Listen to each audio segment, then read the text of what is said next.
E chegou o dia de mais um Fla-Flu na temporada 2024. Vamos de pré-jogo porque logo mais a bola rola no Maracanã às 9 da noite. Fluminense e Flamengo se enfrentam e começam a definir uma vaga na final do campeonato estadual. O Flu vai tentar abrir vantagem para quem sabe chegar a mais uma decisão e buscar o tão esperado tricampeonato.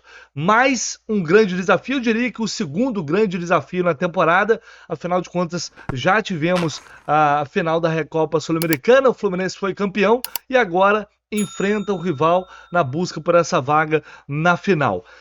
Dois times que poderiam tranquilamente fazer a final da competição.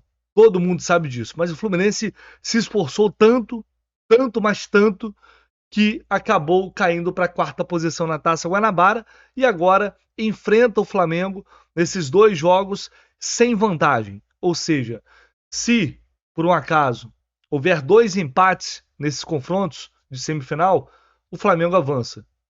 Se o Fluminense vencer por 2-1 hoje e o Flamengo vencer por 2-1 ou 1-0 na volta, o Flamengo avança para a final do Campeonato Carioca. É mais um desafio para esse time superar. Para mim não se trata de uma final antecipada, quero deixar bem claro isso, mas também é evidente, pelo menos na minha opinião, que o favorito para o título estadual de 2024 sai desse confronto entre Fluminense e Flamengo.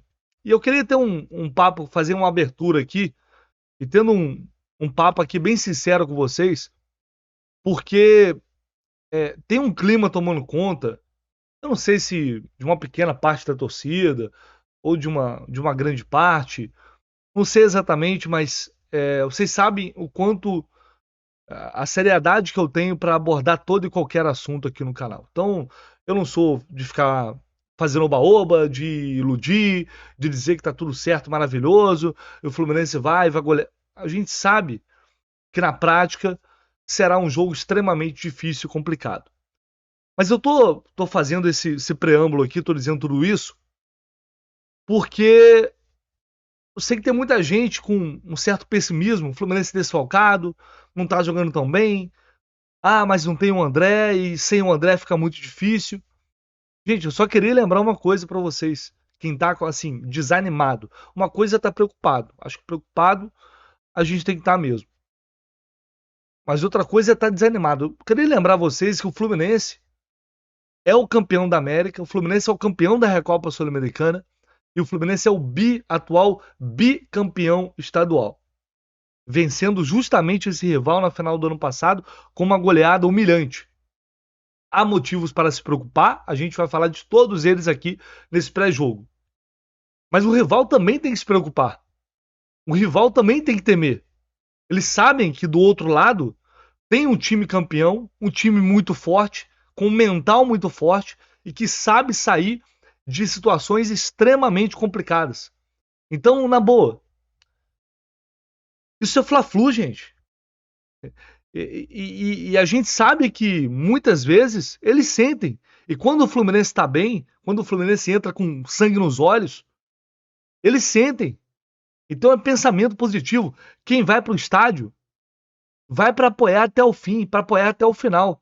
Ano passado, o primeiro jogo da final, porrada de 2-0. Depois todo mundo viu o que aconteceu. Ah, o time não tá bem, Léo. Eu sei que o Fluminense ainda não encontrou ou reencontrou o seu melhor futebol. Eu acho que todo mundo tem ciência, mas a qualidade está ali, a força está ali. E esse grupo vai se acertar de novo. Então, a gente tem que olhar para esse Fluminense e enxergar o time campeão que ele é. Um time que vem honrando a camisa tricolor e que sabe da importância de vencer esse jogo. Esse tabu de 11 jogos sem vitória em clássicos tem que acabar hoje. Então você que vai ao Maracanã, acredite, apoie o time, porque eu tenho certeza que quando essa equipe entra em sintonia com a torcida, aquilo que parece mais improvável e mais difícil acaba acontecendo. Acho que todos nós vivemos coisas incríveis no ano passado. E o Flamengo hoje é um adversário extremamente duro, difícil, mas está longe de ser imbatível. Está longe de ser um bicho-papão. Se tem alguém que deve temer esse jogo, não faz sentido nenhum que esse alguém seja o Fluminense.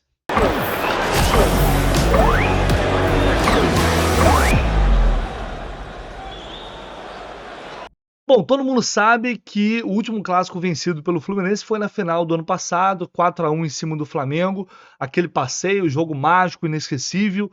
E o recorte recente desse clássico é extremamente equilibrado. Nos últimos 12 jogos, 4 vitórias para cada lado e 4 empates. Só que essa sequência do ano passado, ou seja, da final para cá, ela é muito negativa. O Fluminense empatou 2 vezes e acabou perdendo 3 jogos. Só que depois de vencer tanto, nesses últimos jogos, o Fluminense tem 3 empates e 2 derrotas. E aí já tem uma eliminação de Copa do Brasil na conta. Então chegou a hora, de uma vez por todas, de vencer e que assim seja logo mais no Maracanã.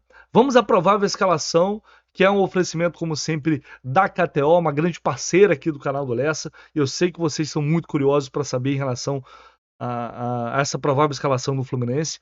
Mas antes vou trazer aqui para vocês as odds da KTO para esse jogo, pagando 3,33 na vitória do Fluminense, 3 e 2,16 na vitória do Flamengo. Isso quer dizer que a casa está colocando aqui com o Flamengo com um ligeiro favoritismo.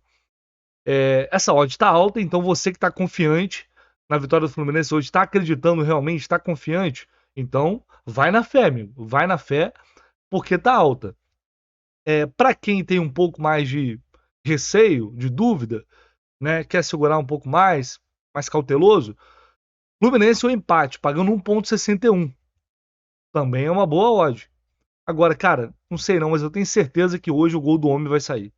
Hoje o gol do homem vai sair e tá pagando aqui 2,87 para gol de Germancano a qualquer momento.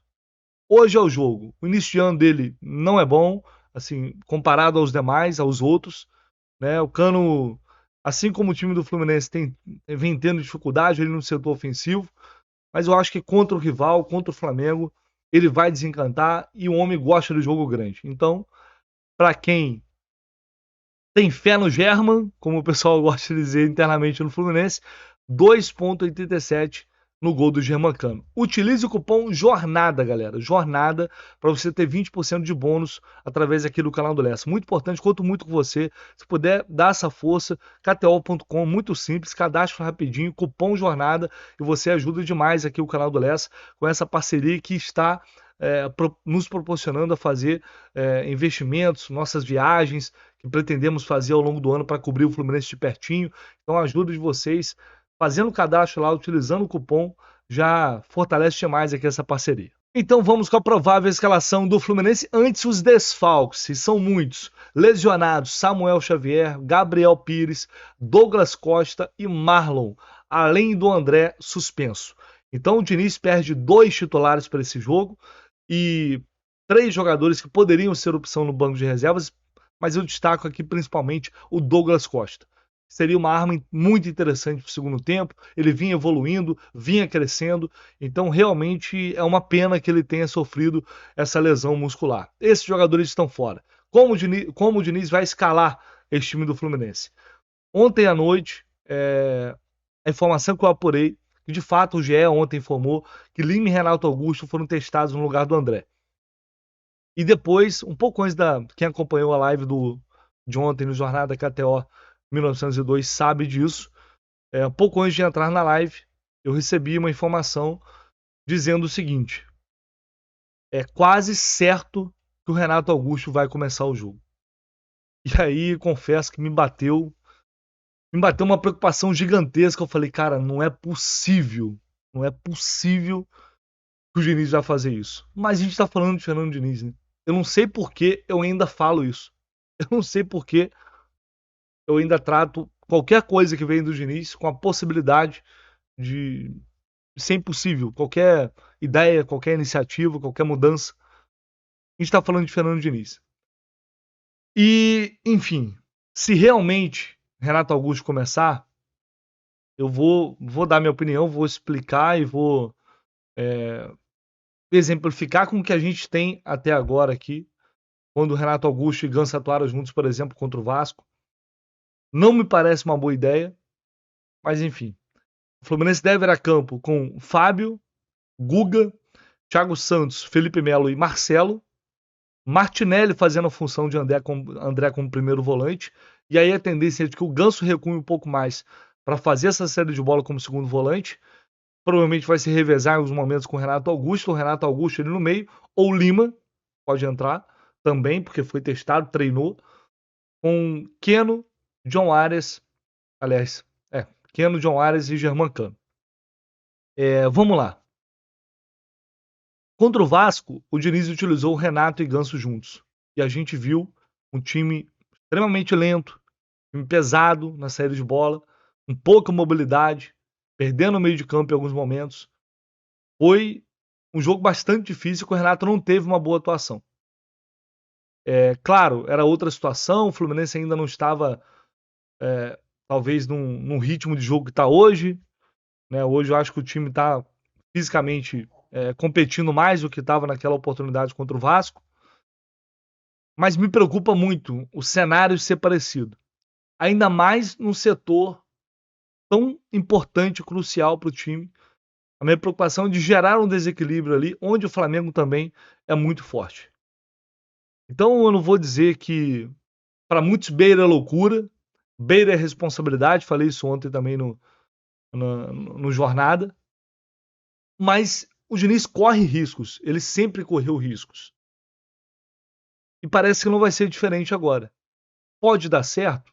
Evidentemente que pode, claro que pode. Porque o Fluminense não está conseguindo criar muita chance de gol. Tem tido dificuldade na criação, tanto que a bola tem chegado pouco ao cano. Então, com Renato e Ganso, a tendência é de que isso melhore. Porém, e sem a bola? Como vai ser sem a bola? Como vai ser quando o Flamengo estiver marcando em cima, se começar marcando em cima como começou o último clássico? É bom destacar isso porque a gente tem essa informação, mas quando há uma dúvida, tudo pode mudar no dia do jogo. A comissão técnica certamente estuda o rival. E é claro que o Diniz estudou o Flamengo, é óbvio. Ele, toda a comissão técnica. E ninguém é maluco, assim. A gente fala isso brincando, o Diniz é louco. Mas ele não vai brincar de escalar time numa semifinal contra o Flamengo. Ele não vai escalar uma equipe que ele realmente não acredite que pode dar certo, que pode funcionar. Se ele mandar esse time a campo, é porque ele acha que é a melhor opção.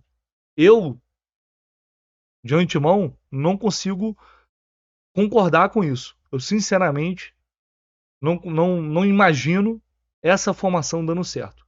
O Lima é uma grande opção, o segundo volante? Também não. O Lima não costuma jogar bem por ali. Mas é um cara mais de marcação, um cara mais de pegada, que pode dar um equilíbrio maior, uma segurança maior, um pouco maior na marcação. Com essa equipe, se o Fluminense não conseguir ter o domínio da bola, ter a posse de bola, o controle do jogo, vai sofrer muito.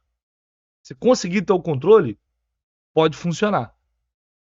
Agora, se não estiver num bom dia e o Flamengo encaixar a marcação como encaixou no jogo da Taça Guanabara, vai ser bem complicado. Um time que tem o melhor ataque, a melhor defesa da competição.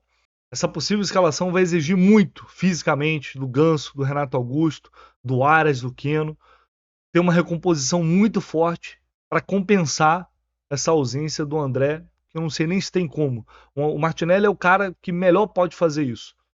Mas ainda assim, não é um jogador do nível do André. E o grande problema não é nem o Martinelli fazer a função do André hoje. É quem entra no lugar do Martinelli. Torcer para que hoje o Fluminense consiga reencontrar o seu melhor futebol, que esteja num grande dia, que esses jogadores também possam dar a vida em campo. Cara, não pode correr menos que o Flamengo. O Fluminense correu menos que todos os seus rivais nos clássicos até aqui esse ano. Isso não pode acontecer, é inadmissível. Se não der na técnica, tem que ser na raça, na vontade, na disposição. Tem que ser o jogo da vida. Tem que encarar clássico como o Fluminense sempre encarou até o ano passado. E por um motivo ou outro, por priorizar outras competições, acabou deixando isso um pouco de lado. Então é dia de recuperar isso. É dia de olhar para o Flamengo e entrar com todo aquele espírito guerreiro e vencedor que o Fluminense sempre colocou em campo nesses clássicos de 2022, 2021, 2022, em que venceu a maioria. Teve um desempenho espetacular. Isso muitas vezes compensa um desempenho técnico um pouco abaixo. Se essa for a opção do Diniz, o que nos resta é torcer para que ele esteja certo, para que todos nós sejamos errados e que o Fluminense tenha uma grande atuação logo mais no Maracanã. Vamos ver o que disse o volante Martinelli à Flu TV sobre a expectativa em relação a esse primeiro jogo da semifinal. A gente sabe que é um clássico, é um jogo sempre muito difícil contra eles. Então a gente fez uma excelente semana de trabalho. A gente sabe que vai ser um jogo muito difícil, um confronto de 180 minutos. Então a gente espera fazer um grande confronto nesses 90 primeiros minutos para que possamos sair vencedor com a nossa torcida, com o nosso mando de campo, que é o Maracanã. Então a gente vem muito forte para essa semifinal. Informações agora do Flamengo rapidinho com meu grande amigo Renan Moura. Fala aí, Renan. Fala, Vitão! Canal do YouTube que mais cresce em todo o Brasil é o teu, hein, Vitão? Tô ligado, irmão. Se liga, hein? Flamengo hoje não conta com 2 jogadores, Wesley e também Gabigol. Estão com pequenas lesões musculares, mas daí, né? Não são titulares com o técnico Tite. Brincadeiras à parte, são 2 jogadores, é claro, importantes para a comissão técnica, mas não ficarão sequer no banco de reservas. A tendência é que o Flamengo repita a escalação das últimas partidas, com Rossi, Varela, Léo Pereira, Fabrício Bruno e Ayrton Lucas, Eric Pulgar, De La Cruz e Arrascaeta, Luiz Araújo, Everton Cebolinha e o Pedro. O Flamengo que terminou a fase classificatória com o melhor ataque, a melhor defesa, com o técnico Tite, ainda não foi vazado, apenas 1 gol sofrido na Taça Guanabara, sob o comando ainda do Mário Jorge. Ou seja, é um Flamengo que parece entrar como favorito, mas no ano passado o Flamengo também tinha vantagem e acabou perdendo para o Fluminense, todo mundo lembra muito bem. Vamos ver o que vai acontecer nessa primeira partida hoje, às 9 horas da noite. Forte abraço, Vitão, te encontro no Maraca. Valeu, Renan, um abraço, meu irmão, grande Renan Moura da Rádio Globo, CBN, logo mais estaremos juntos no Maracanã. E agora aquela análise super especial, essa ainda mais, de Renan Reis, nosso laranja tricolor, para falar o que a gente pode esperar desse jogo, como o Diniz pode bater esse Flamengo do técnico Tite, quais as armas do Fluminense, quais os pontos fracos e fortes do rival. Chega mais, Renan. Galera, vamos começar falando da parte defensiva da equipe do Flamengo. O treinador Tite, ele é conhecido por montar bons sistemas defensivos, geralmente as suas equipes levam poucos gols, e é o que tem acontecido com esse Flamengo. Só para vocês terem uma noção, o Flamengo não leva gols há 9 jogos. Isso levando em consideração os clássicos contra o Vasco, contra o Botafogo e também contra o Fluminense. Então, é uma virtude desse time do Tite. E o primeiro fator que é preponderante para essa solidez é o perde e pressiona fortíssimo do nosso adversário. O Flamengo, assim que perde a bola, já vira a chavinha e pressiona o adversário, faz uma pressão ali bem forte até recuperar a bola. E qual é a ideia, pessoal? A gente vai ver aqui, esse exemplo é muito bom contra o Vasco. A partir do momento em que o Flamengo perde a bola, quem perdeu a bola já começa a pressionar. Quem está aqui na cobertura encurta o espaço, então às vezes vai para cima do portador, ou então fecha alguma linha de passe aqui próxima. O Flamengo ele faz realmente uma pressão muito forte em cima do adversário. Então aqui a gente vai ver, ó, o Cebolinha perdeu a bola, ele já está correndo aqui, ó, atrás de todo mundo do Vasco para recuperar. O Pulgar já encurtou, o Arrascaeta também vai encurtar e o Vasco vai ter que jogar a bola para frente. Ó, o Vasco joga a bola para frente, o Varela consegue ganhar a disputa aqui, não fica com a posse ainda fica com o Vasco. E olha o comportamento do Flamengo. Olha só o que acontece. O Varela ele vai até o fim e consegue recuperar a bola. Então, é um comportamento que está muito incrustado nesse Flamengo. A gente vê mais uma vez, ó. Vou até aqui voltar para vocês verem. O Flamengo perdeu a bola. Quem perdeu já volta. Quem está aqui na cobertura encurta. Quem está perto também vem para ajudar. Então, uma pressão muito forte após a perda. Aí o Pulgar consegue fazer a recuperação e o Léo Pereira completa. Aqui contra o Boa Vista, o gol sai justamente assim, ó. Posse de bola com o Boa Vista. O De La Cruz sai aqui na cobertura, vai para cima, consegue fazer a recuperação. E a bola vai para o Luiz Araújo, que finaliza ali e faz o gol. Galera, outro fator que tem sido importante para que o Flamengo leve poucos gols é a recomposição. O Flamengo tem feito uma recomposição eficiente, com bastante velocidade. Então, ó, quando perde e pressiona, não funciona. Às vezes nem é possível fazer. né, que o Flamengo não consegue nem fazer. Corre todo mundo para trás e o Flamengo consegue fazer uma boa recomposição e fechar ali os espaços. A gente vê aqui, ó, que em pouquíssimo tempo já estão com as duas linhas de 4 praticamente feitas. E aí o Boa Vista vai arriscar o chute ali de longe. Pessoal, nesse lance contra o Vasco, nós também poderemos observar essa eficiência na recomposição, essa velocidade. Ó, o Flamengo tenta seguir com a posse de bola, perde, não consegue fazer o perde-pressiona e o Vasco segue para o ataque. E aí a gente vai ver, ó, Gerson, Pulgar e Bruno Henrique. Olha onde eles estão e olha como eles vão conseguir fazer essa recomposição. Linha de 4 aqui já formada. E aí a gente está falando, ó, de 47 do segundo tempo. O Wesley vai sair no combate, vai ficar para trás. E olha só, o Bruno Henrique já está aqui na área, protegendo o lado esquerdo. O Pulgar vai sair no combate. Então o Wesley vai fazer aqui as vezes do Pulgar e o Gerson já protege aqui essa parte da área.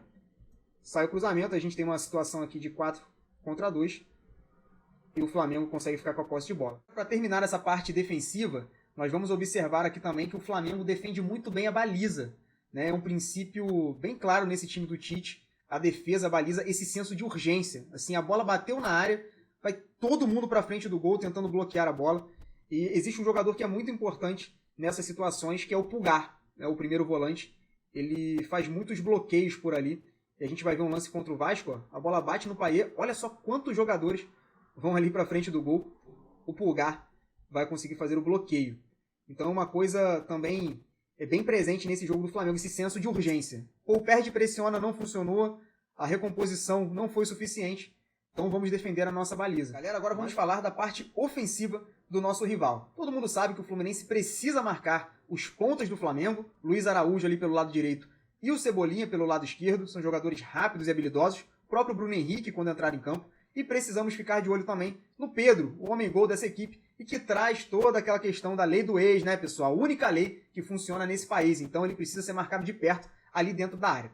E eu trouxe para vocês aqui uma dinâmica que tem acontecido muito nos jogos do Flamengo e tem gerado gols para o nosso rival. Aliás, saiu um gol através dessa dinâmica no Fla-Flu, no último Fla-Flu. Então eu vou mostrar para vocês aqui o que vem acontecendo. Galera, desde que o De La Cruz saiu daquela posição de um meia mais pela direita e passou a ocupar a posição do Gerson no meio de campo do Flamengo, jogando ali um pouco mais centralizado, o desempenho do uruguaio subiu muito. Esse novo posicionamento permitiu que o De La Cruz se associasse mais ao Arrascaeta. Hoje nós vemos os dois se associando bastante e é principalmente o De La Cruz buscando o Arrascaeta. De La Cruz por fora, buscando o Arrascaeta aqui dentro do bloco adversário, no entrelinhas. Isso vem acontecendo bastante, já é um padrão recorrente e determinante nessa equipe do Flamengo. Então a gente vai ver aqui vários lances do De La Cruz recebendo e buscando o Arrascaeta no entrelinhas. A bola vem para o Arrascaeta,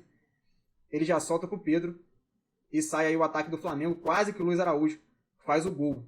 Nós vamos ver aqui, ó, diversos lances, aqui contra o Madureira, mais uma vez. De La Cruz acha o Arrascaeta no entrelinhas. Aqui o passe ficou um pouco forte para o Pedro, mas vocês entenderam ali, né? Passe de ruptura no Pedro. Ó, mais uma vez, De La Cruz acionando o Arrascaeta no entrelinhas. Aqui ele domina, ó, parte para cima da defesa, chuta e quase sai o gol do Flamengo. Mais uma vez, De La Cruz acha o Arrascaeta e aí agora não teve jeito. O Arrascaeta domina e chuta de esquerda para fazer o gol.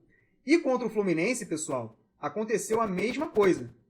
De La Cruz domina, ó, causa um desequilíbrio ali na linha média do Fluminense e acha o Arrascaeta aqui no entrelinhas. O Antônio Carlos foi mal aqui, né, pessoal? Porque ele ameaça saltar, vê que o salto era muito longo, tinha risco do Arrascaeta gerar em cima dele, e aí ele volta, ele hesita. E no que ele hesita, o Arrascaeta já dá um toque de primeira para o Pedro, Pedro passa para o Cebolinha, e aí sai o gol do Flamengo. Aqui para vocês verem mais uma vez, ó, o comportamento do Antônio Carlos aqui não foi legal, né, pessoal? O Arrascaeta, ó, recebe a bola, toca e sai o gol do Flamengo. Galera, eu separei aqui o último vídeo para mostrar um comportamento positivo de um zagueiro do Fluminense, quebrando essa dinâmica entre De La Cruz e Arrascaeta. Nós vimos ali no vídeo anterior que o Antônio Carlos acabou adotando um comportamento desvantajoso. Ele acabou hesitando, não fez uma coisa nem outra e contribuiu para o gol do Flamengo. Então aqui a gente tem um exemplo bem legal do zagueiro Marlon destruindo essa dinâmica. Aqui a gente vê o De La Cruz, o Arrascaeta já no entrelinhas, e olha o que acontece. Vem o passe, o Marlon salta no Arrascaeta no tempo certinho, faz o corte e manda a bola para longe. Então essa é uma das possibilidades que o Fluminense tem para destruir essa dinâmica. Tá bom, pessoal? Espero que vocês tenham gostado do vídeo. Pra cima deles hoje. Tamo junto. Saudações tricolores. Valeu, meu irmão. Tamo junto. Um abraço e até logo mais. Vamos à arbitragem desse confronto. Apita o jogo Yurelino Ferreira da Cruz, auxiliado pelo Rodrigo Figueiredo Henrique Correia e também pela Lilian da Silva Fernandes Bruno.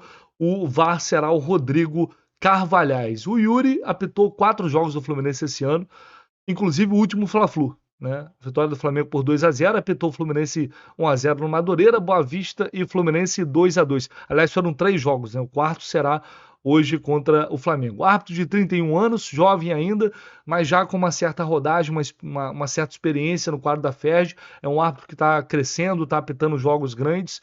Então, enfim, certamente vai ser um jogo muito difícil, um jogo complicado. Tomara que o Yuri possa ter uma grande atuação no Maracanã. Árbitro, quando tem grande atuação, ele simplesmente não aparece no jogo. Que assim seja. A gente quer pelo menos, no mínimo, uma arbitragem justa, né, sem nenhum escândalo. Tomara que isso aconteça, possa ser um dia sem polêmicas de arbitragem. Galera, super pré-jogo, Jornada KTO 1902, se liguem a partir das 2 da tarde, hein? A partir das 2 da tarde. Tô falando como se o jogo fosse às 4 da tarde. Jogo às 9 da noite, a partir das 7 da noite. Estaremos ao vivo já, com toda a cobertura, direto no Maracanã. Repórteres do lado de fora, do lado de dentro do estádio, acompanhando a chegada da galera. Muita informação, muito debate. Aquele pré-jogo super completo que vocês já estão acostumados. E toda a transmissão. Você vai assistir o jogo na internet, na TV, não importa. Mas deixa o áudio com a gente. Transmissão para você, torcedor tricolor. Para quem sabe tudo de Fluminense, você sabe, encontra no Jornada KTO 1902. Então assiste o jogo e deixa lá o áudio com a nossa transmissão. Eu tenho certeza que vai ser um jogo muito especial. Esperamos vocês mais tarde. Tamo junto. Um abraço.